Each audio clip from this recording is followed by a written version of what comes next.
So let's begin. So what is chemotherapy-induced peripheral neuropathy? It is a group of neuromuscular symptoms result from peripheral nerve fibers damage and dysfunction caused by certain neurotoxic chemotherapy agents. What is neuropathic pain?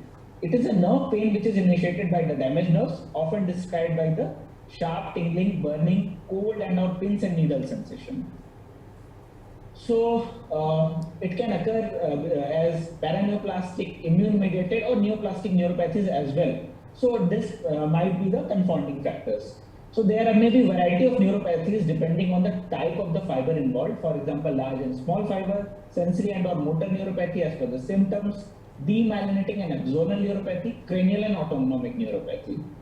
So this is an important side effect of the chemotherapy, ranges from 19 to 85%. And there are multiple drugs, at least 6 drug groups, which are important. Platinum-based drugs, these are responsible for a huge number of neuropathy, especially oxaliplatin, taxanes. We see a lot in our clinical practice, especially paclitaxel, then thalidomide analogs, vincalcitabine, another very important point, proteasome inhibitors, which we use a lot in our myeloma practice.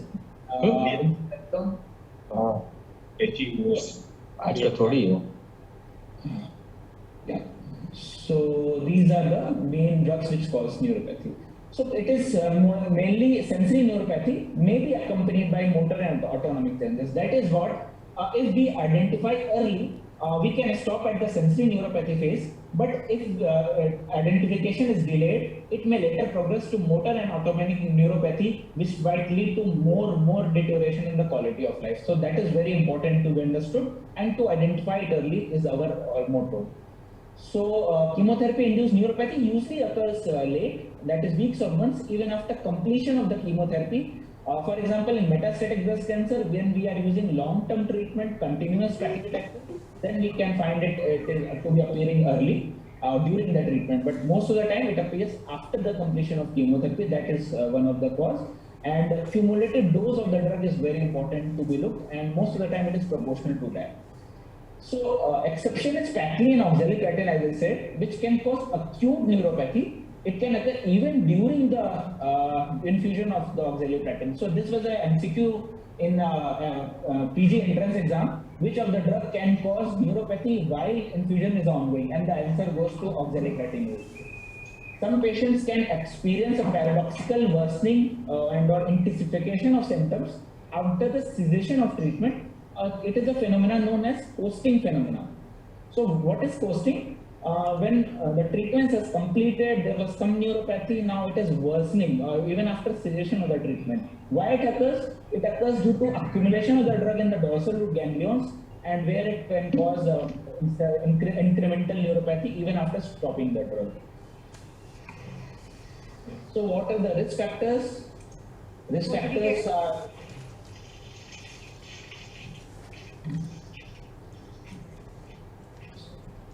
So risk factors are multiple. Age is one of the important risk factors. Diabetic neuropathy at baseline is a very important point. You should always look whether the patient is having baseline diabetes and how it is affecting the patient. Not only neuropathy, we are very concerned about the diabetic nephropathy as well.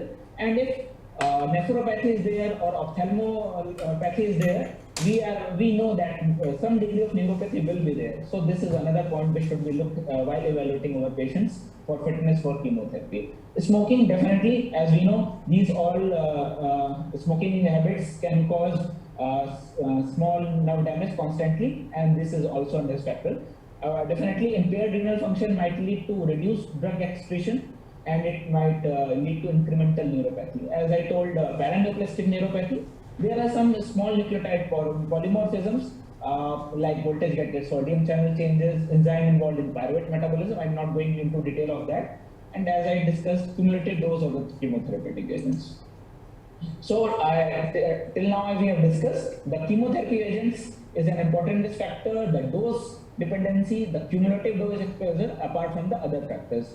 And the overall incidence in our practice is between 30 to 60%. So definitely it needs to be evaluated well in our clinical practice. Even in the BZOPD, we should not forget to ask about the neuropathy symptoms to our patients who are especially on the drugs which are prone to cause neuropathy.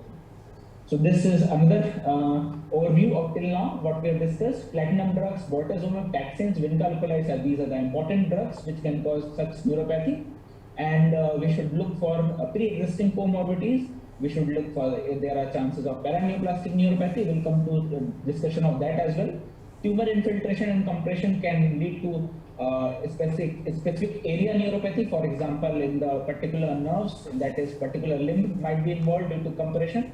Radiation therapy or surgical trauma may also aggravate the neuropathy, and etiology might be linked to that as well. So pathophysiology, if we say, it is not definitely completely understood, but we know that can be due to damage in axon, myelin sheath, or the cell body, and it is characterized everywhere due to injury, inflammation, or the degeneration of peripheral nerve fibers.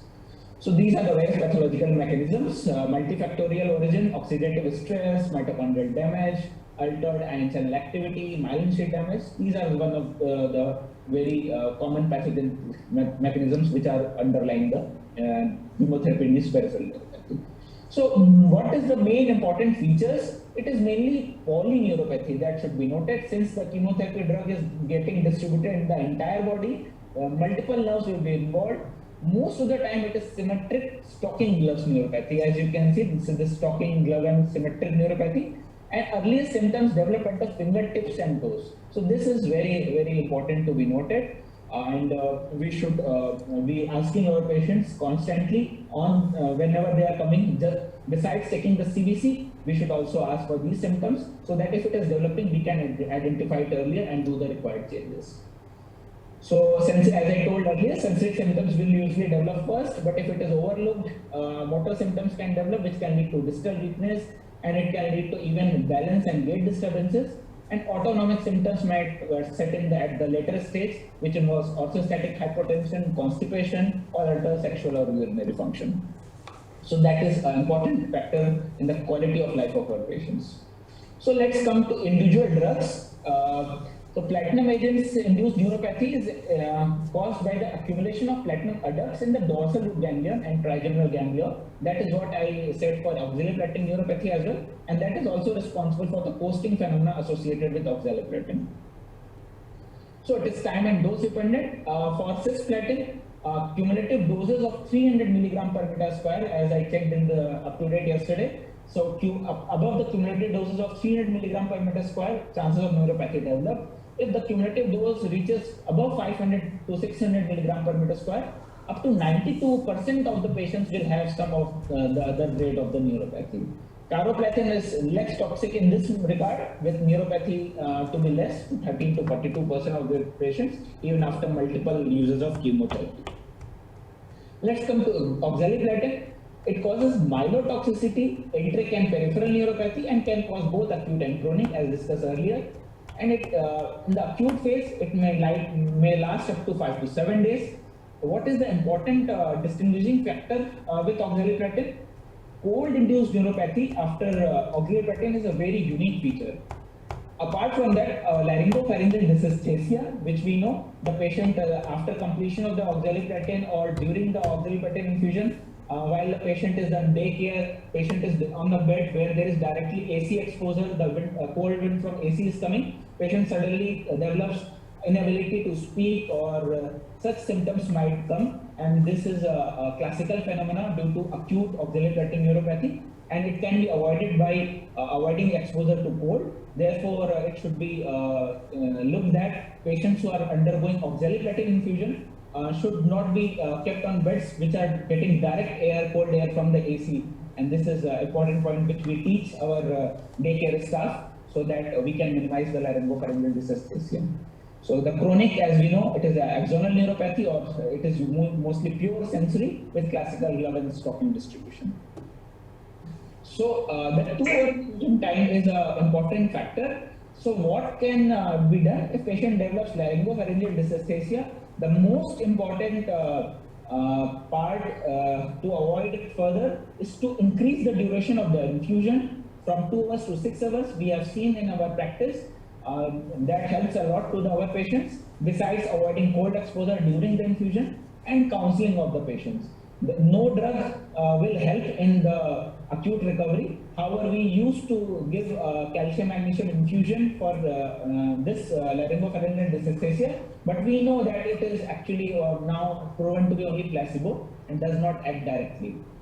Apart from that, low body weight, younger age, body surface, but also a body surface of 2. So extreme of the body weights are important, and this can cause a risk factor for the oxaliplatin-induced neuropathy. Apart from some genetic variations like glutathione transferase genes, there are multiple small nucleotide polymorphisms.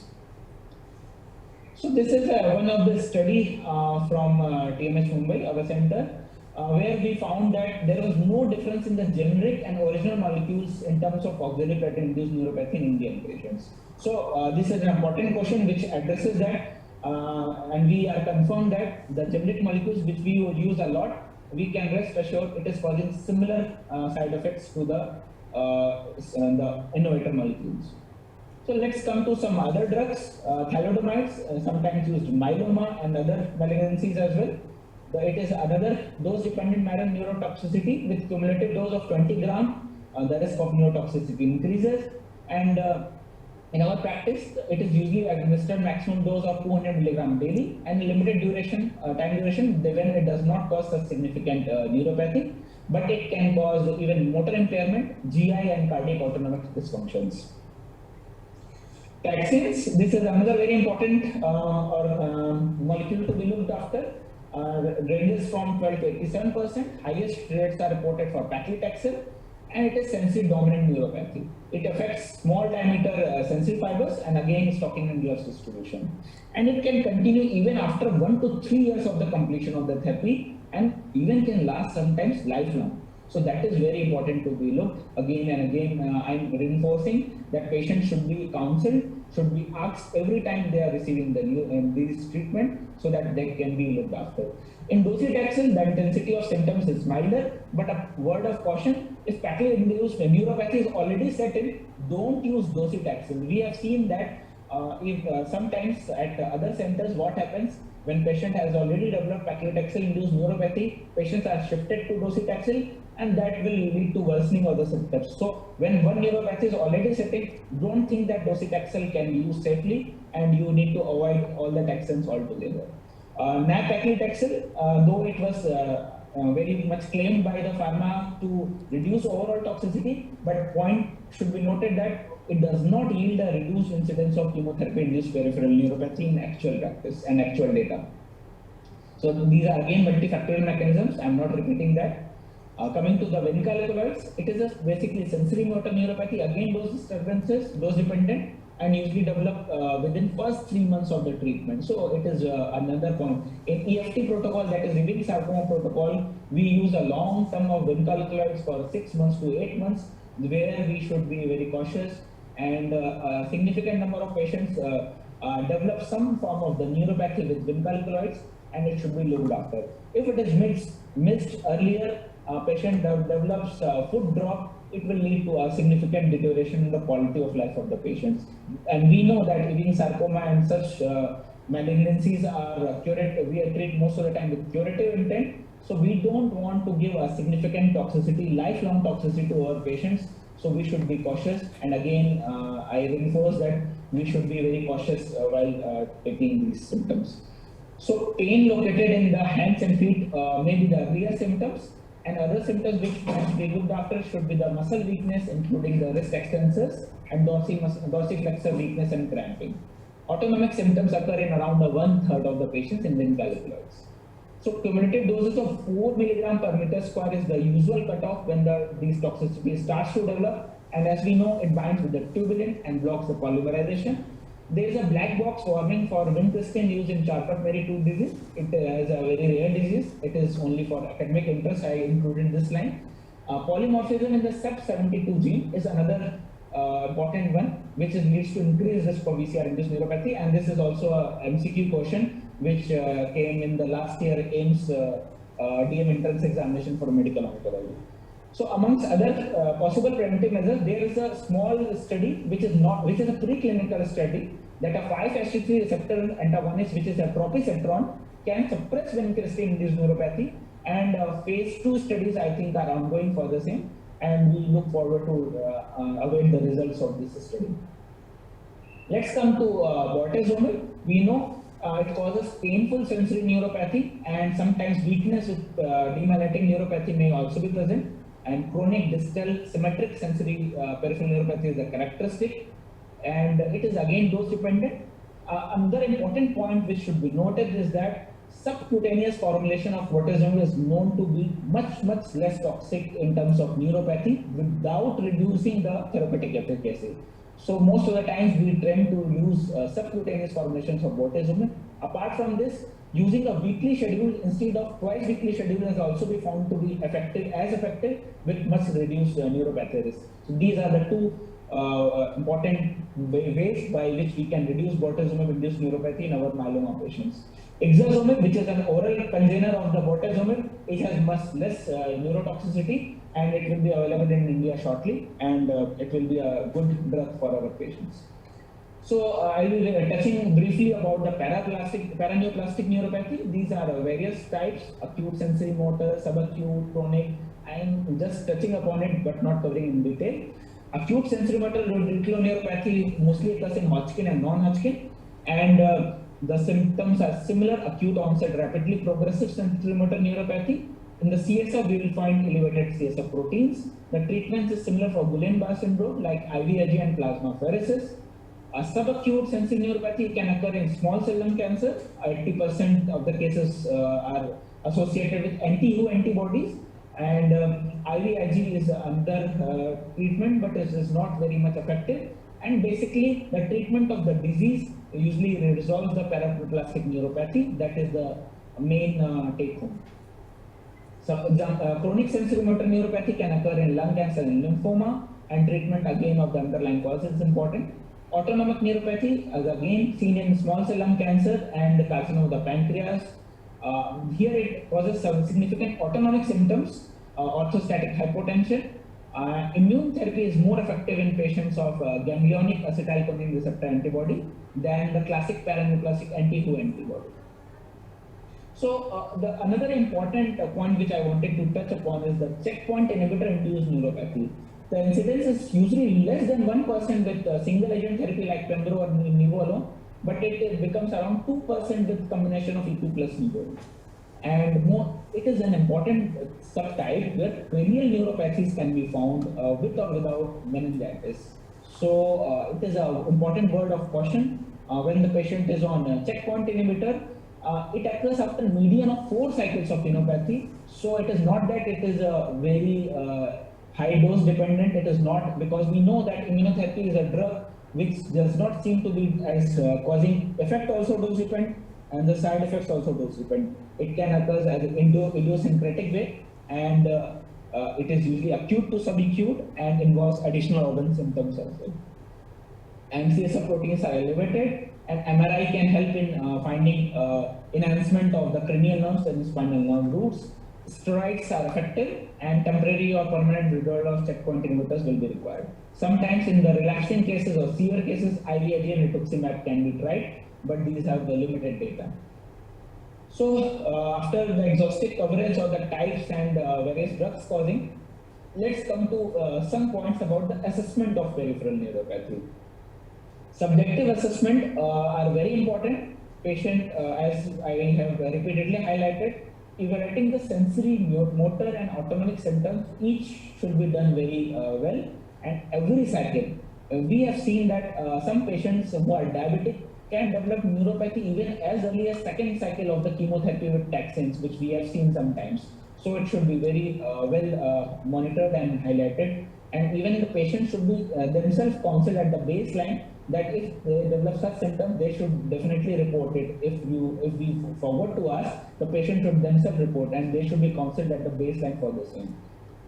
The objective assessment may include touch, pinprick, vibration, proprioception. What we do in our practice at our head and neck OPD, Kumar sir has always taught us to check for the reflexes, especially the knee reflex, while we are doing the workup for cisplatin even in CTRT patients. So that forms an important workup, part of the workup of cisplatin workup.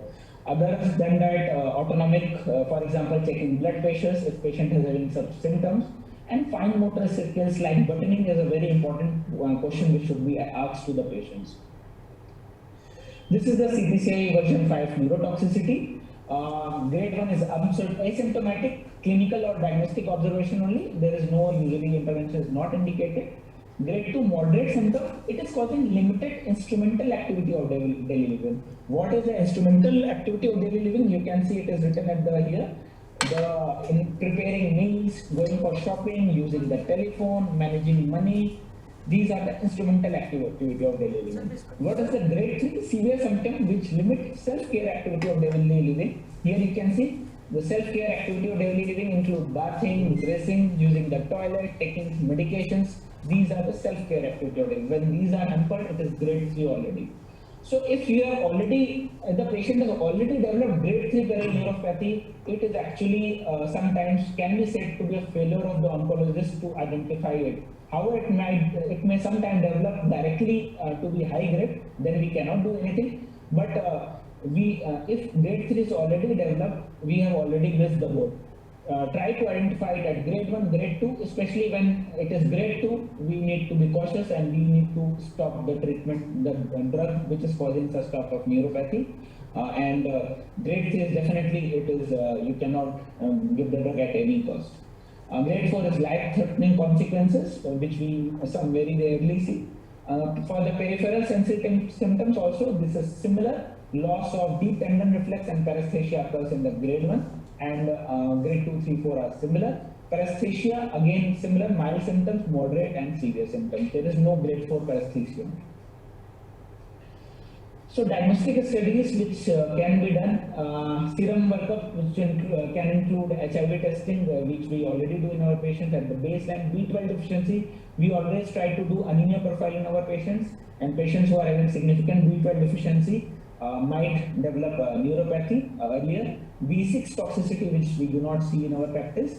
The imaging neurodiagnostic studies, which we do not ourselves do, but our neurologist, if we refer the patient to a neurologist, that might be done is electromyography studies, non-conduction velocity studies, and quantitative sensory tests. So these are usually performed by a neurophysician, and it might be needed when a patient is developing grade 3, grade 4 neuropathies. Let's come to some preventive approaches. Are there any preventive approaches? Let's see, pharmacological and other measures. So these are the various, a whole lot of list for pharmacologic preventive measures, where you can see there are a lot of drugs. For example, anticonvulsants like carbamazepine, oxcarbazepine, gabapentin, pregabalin, and antidepressants, amitriptyline, venlafaxine, and the list is endless actually. But are we actually giving some benefit? Do we have the level of evidence which support their use? Let's see the ASCO practice guidelines. This is the 2014 guidelines, and this was updated in 2020 as well, where it says that there is no established agent which can be recommended for the prevention of the chemotherapy-induced neuropathy. So these are the whole list of the medications which have been found that it is not effective and should not be offered to the patient. Even the drug venlafaxine, it was very much thought that it might be used for prophylaxis, but it has not found to be useful in the randomized setting. So you can see the list from the ASCO. All recommendation is against using any drug for prevention of the peripheral neuropathy chemotherapy-induced. So we don't have any drug for prevention of the chemotherapy-induced neuropathy, and no such drug can be helpful if used in the prevention setting.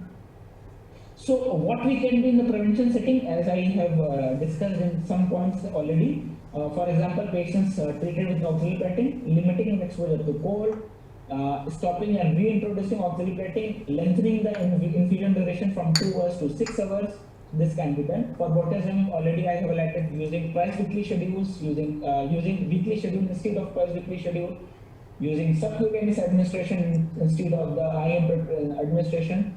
Then patients who are treated with vincristine, there is significant chances of constipation, and the patient should be given stool softeners before, and because this might reduce the symptoms, the autonomic symptoms as well.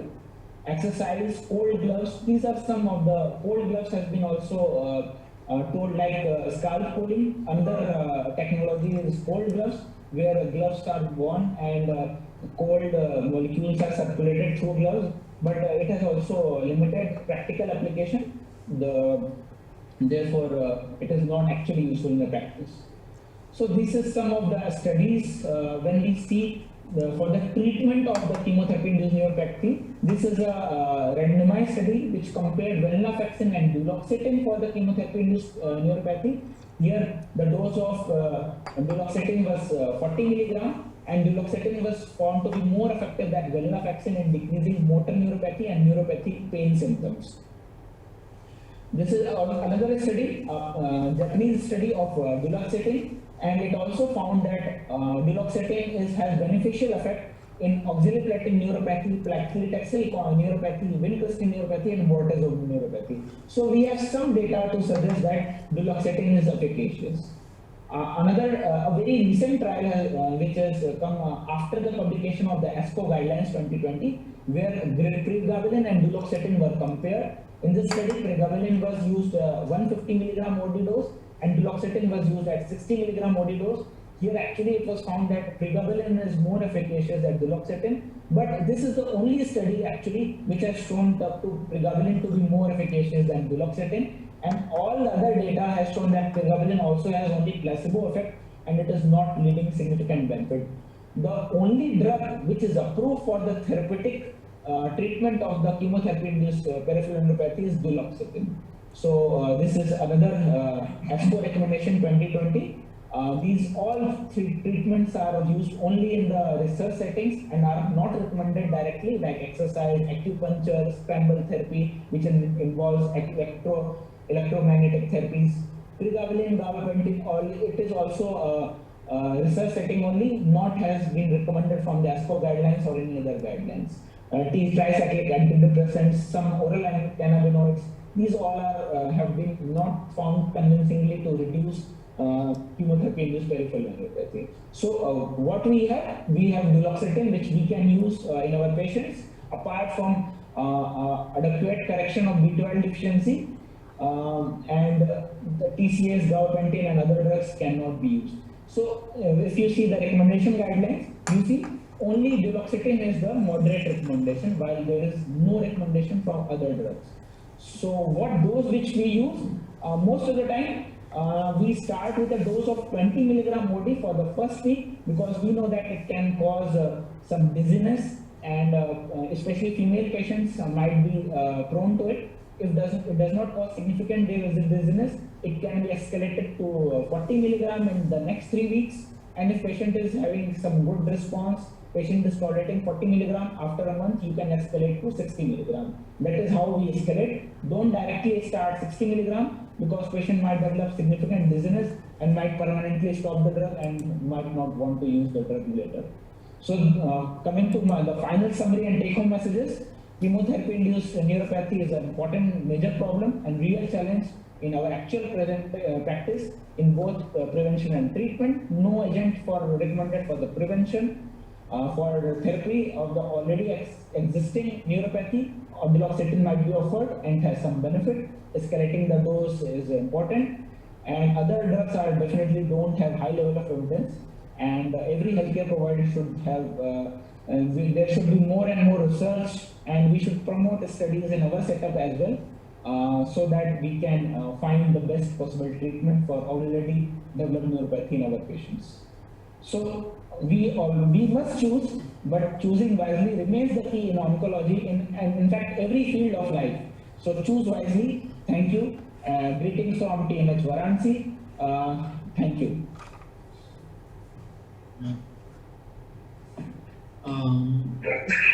Sakil, that was quite exhaustive. I think you covered almost every aspect of that, and that too in only 30 minutes. So pretty good. So first thing is, I think, please circulate the presentation to the rest of the residents as well. It will be quite useful for them.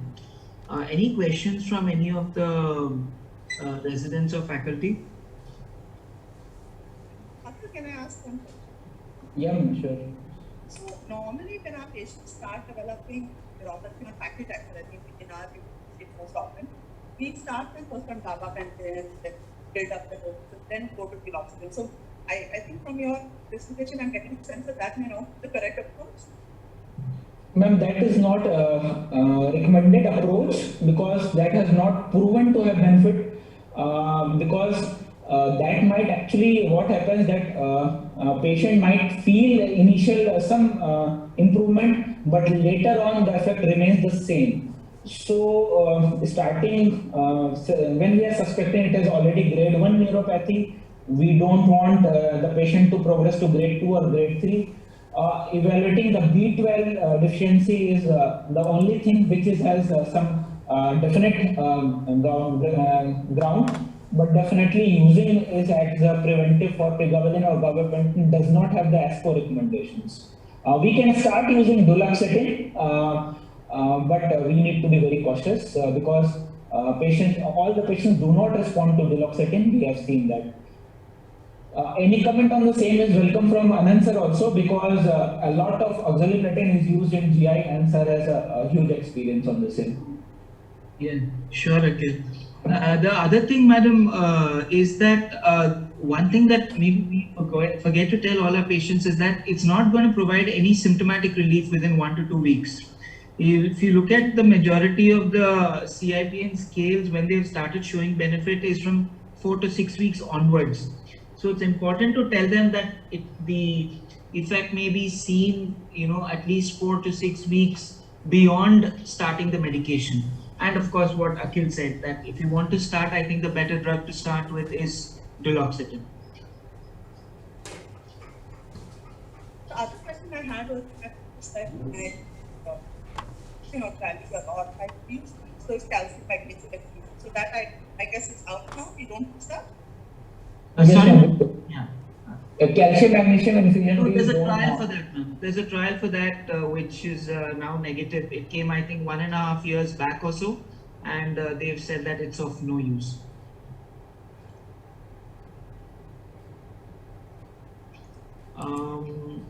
Okay. Akhil, could you just go through the questions that are in the chat? Yes, sir. So, Sumit sir has asked, how does one clinically differentiate between bortezomib and thalidomide neuropathy? I'm not sure of that. Yeah, I think that's a nice question. I mean, does the presence of a greater degree of autonomic symptoms like constipation and all that go more towards thalidomide? If Lingraj or any of the Himat people are there, because I think autonomic symptoms are more seen with thalidomide. Lingraj, could you? Yeah. So the more important, the thalidomide neuropathy is very, very painful as opposed to bortezomib-induced neuropathy, which is usually loss of sensation. But if it is associated with severe pain, when the patients have regimens like bortezomib, thalidomide, dexamethasone, think about thalidomide-induced neuropathy. That is the only thing which may differentiate, but it's not always easy to differentiate. Okay. Can I make a small comment? Sumit here. Please go ahead, Dr. Sumit. So, we have seen, or I have seen that we have, in some patients, when we decrease the dose of bortezomib, the neuropathy reverses or at least decreases intensity. Whereas thalidomide neuropathy is, it's debilitating. It is not reversible, or it is in fact irreversible. I don't know to what extent it is correct. Maybe others can also let me know what their experience is. And another thing which I've seen is thalidomide also causes, to a certain extent, motor weakness. I don't know if that is there in literature, but bortezomib I've never seen causing motor weakness. Yeah, Sumit, you're right that it is a severe form of neuropathy, and the reversibility is less. If you see bortezomib neuropathy, the reversibility is 60%. The patients who develop bortezomib, still 40% do not recover from severe neuropathy. But if you see thalidomide, almost 80% will not recover from neuropathy. So that's why you have to be very cautious when we suspect thalidomide neuropathy. So what I can understand is there are two important points. One is the pain which is associated with thalidomide neuropathy, the debilitating symptoms with it, and it is non-reversible. What are the three main points which I could understand? So, Dr. Rupjyoti has asked any role of NCD monitoring. Definitely, there is no role directly for the NCD monitoring. It can be done when we are having some confusion whether the cause of the neuropathy. It can help in identifying the cause. Any comment on the same from any other senior colleagues? So one of the things with NCD monitoring is it's a very poor identifier for small fiber neuropathy, which is what we see in diabetics and all. So it really does not help us much. It's only in patients where you have a confusion between disease causing the neuropathy, like you have lumbosacral involvement and chemotherapy, that's when it might help, as Akhil had said. But per se, there is no role of NCD monitoring. And there are studies from Europe for this, that it does not help monitoring at regular intervals. So another question from Dr. Roop. What's your take on when patient is already diabetic neuropathy? So definitely it is when already the patient is having diabetic neuropathy already is there, it is very difficult to use the drugs which can further cause neuropathy, and we try to avoid them most of the times. When it is, we know that diabetic patients who don't have even neuropathy will develop significant neuropathy even with lower doses of the taxanes or drugs like vincristine. And most of the times we tend to avoid the drugs which cause neuropathy. However, it might not be feasible in every time, but most of the time we need to avoid the drug. Any additional comments, sir? No, that's fine. Yeah. I agree. Yeah. Dr. Legrand sir has asked any role of tricycline antidepressants or amitriptyline. As we have seen in the ASCO recommendations, these have been found of no use in either in preventive settings or therapeutic settings. There have been studies for the same. There are multiple studies for the same. Initially the TCA, but when it is already developed, it is causing significant neuropathic pain. It might cause the reduction in the neuropathic pain, but it does not reverses the neuropathy. So it might be helpful in reducing the pain, which is a symptom of the neuropathy per se, but it does not reverses the neuropathy.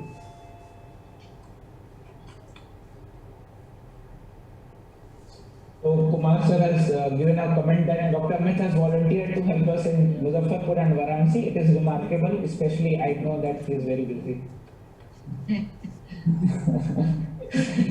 So can we re-challenge with neuropathy causing drugs? Can I add that? I really meant it because I know how busy he is.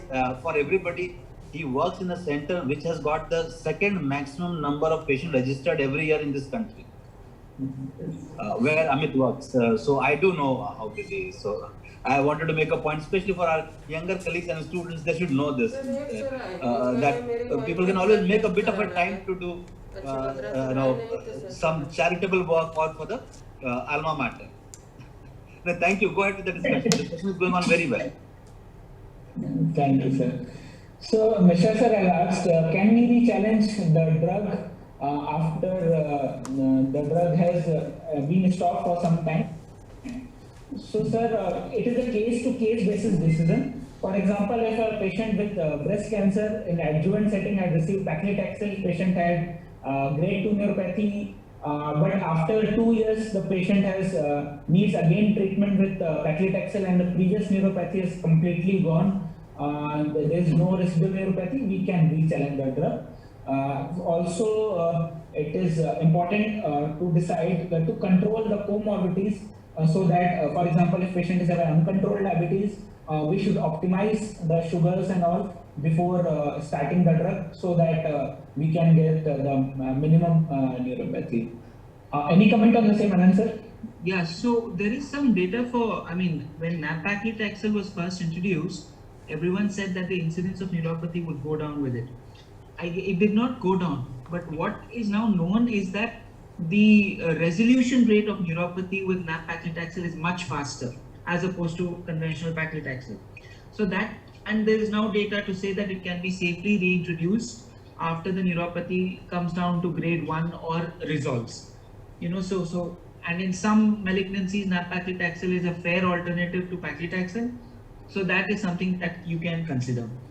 Again, like bortezomib, when you have neuropathy and you convert to a weekly schedule and give subcutaneous, in nab-paclitaxel, at least in pancreatic cancers, there's now data to give it bi-weekly. It's retrospective data, but there are now 5-6 centers which have published this. So these are options for reintroduction of drugs when you have pre-existing neuropathy that has come down. So, a question from Dr. Deep. If a patient on Pacli has developed grade 1 or 2 neuropathy, which gets us slightly better before next chemo, when should we think of reducing dose or stopping taxane?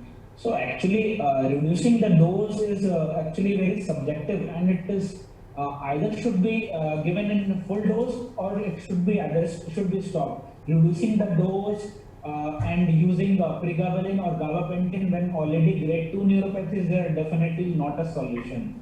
If it is grade 1, try to look what things can be optimized, like sugars, vitamin B12 deficiency, so that there can be reduced chances of further progression, and be more cautious every time. Yeah. So, okay, just to add on to that, I think the CCO or the BCC guidelines, one of them actually talks of a dose reduction when you have grade 2 neuropathy. But I agree with you that that does not make sense. But one of the guidelines actually says give either 80% dose when you have grade 2. The additional thing is that one of the definitions for grade 1 neuropathy is the presence of symptoms, but resolution before the next cycle, right? So in that case, anyway, it does not matter and you can continue the drug with a close watch. Okay, so next question from Dr. Sumit. Patient of amyloidosis on bortezomib, any comment if we can clinically differentiate between amyloid or bortezomib neuropathy? Both cause autonomic dysfunction. Any comment on the same from Dr. Lingraj? It's a really tough question actually. I mean, I have no idea. Lingraj, anything or any of the other senior faculty? Yeah, Akhil, am I audible? Yes.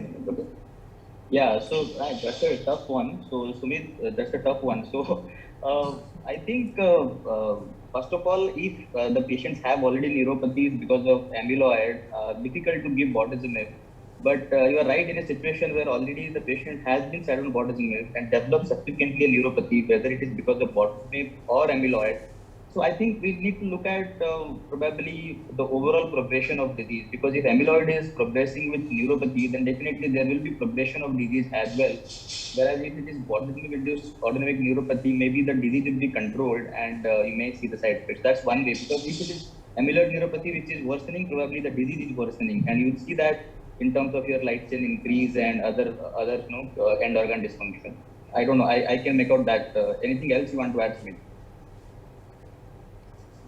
No, Lingaraj, we basically look at a disease with all respects, and then if disease is under control, then blame it to the drug. Otherwise, the disease. So that's the only thing which I have. Yeah, I think, yeah.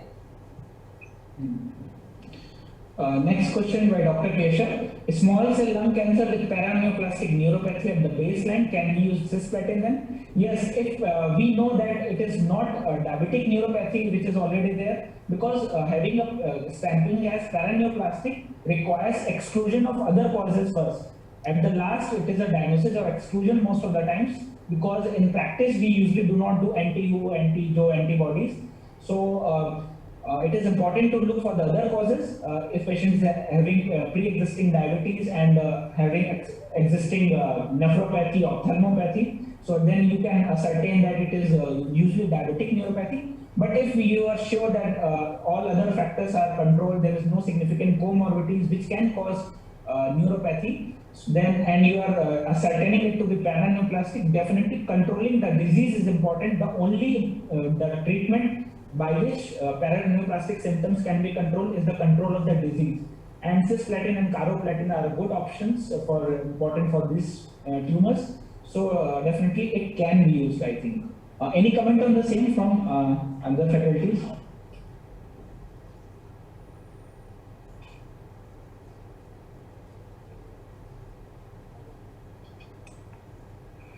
Anand sir? No, yeah, I think so. All the paraneoplastic and cisplatin I have to read up. It's been a while since I read that. No idea. Okay, sir. For oxaliplatin, when to hold the drug at grade 2 or grade 3, as I told, when it is already grade 3, you have missed the boat. Stop at grade 2 and be very cautious from grade 1 as well. So when it is already grade 2 and you ask your patient, patient is having difficulty in buttoning, patient is having some sensation that patient is walking on गद्दे जैसे walk कर रहे हैं तो गद्दे पे चलने जैसा फीलिंग आ रहा है. These are the important language which you ask to the patient before ascertaining. It is patient gives answer yes, then it is already grade 2 and you need to stop there. Anand sir? Yeah, completely agree. Grade 2 is when you stop for sure.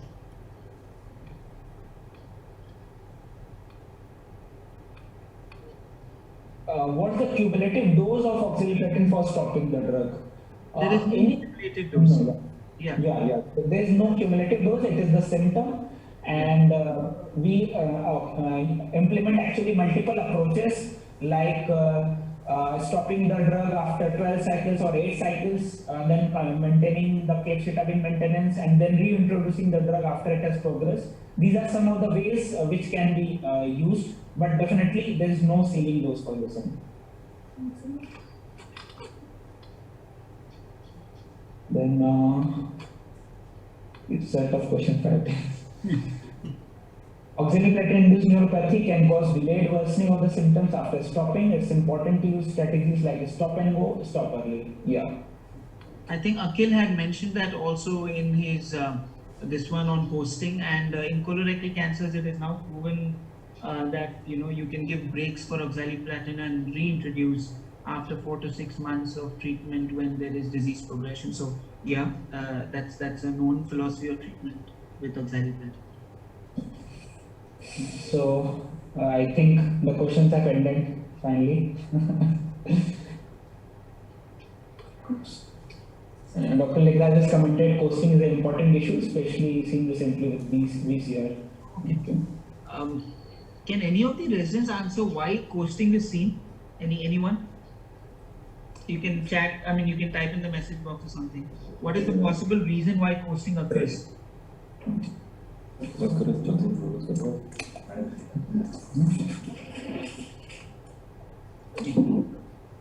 I think not. But that is so unfair. You pointed the camera to the two residents in the room. Satvik or Amit, anyone? Amit is freshly. I was going to start with the resident. Satvik was not a resident. Satvik has completed advocating now today his last day at our institute, and Dr. Amit Chaudhary has just joined us yesterday evening. Oh, nice. Yeah, so I think Akhil has answered this, that the drug, the theory is that it accumulates in the dorsal root ganglion and stays there for a while, even if IV administrations are stopped, and then it slowly goes from there to the rest of the body. So that's the possible reason. So yeah, I guess that's about it. Great presentation, Akhil. And if there are no more questions, I think we're good to go. Kumar sir would probably have something to say if he's around. No, thank you. Nothing from my side. Thank you. A very good discussion. Thank you, sir. Thanks for all the encouragement. With the blessings from our teachers and our mentors, I am very happy to say. I would also request Mishra sir to comment if there are any comments from his side. And we are really happy to work here at TMH Varanasi and taking the center forward. Mishra sir, any final comments from your side? So thank you all our TMH residents 4th year. So they are really enjoy working here, and we all just try to give some practical training also, and to accumulate knowledge for all 4th years. And I also want to share that our center has got permission for the 2 DM seat from Atal Bihari University. So now we are going to apply for the MCI. Congratulations, that is a wonderful news. Yes. So just got news 2 days back. So now we waiting for the MCI portal to open, and we apply it, and hopefully we got it. We will get it. So soon you can start sending your DMS.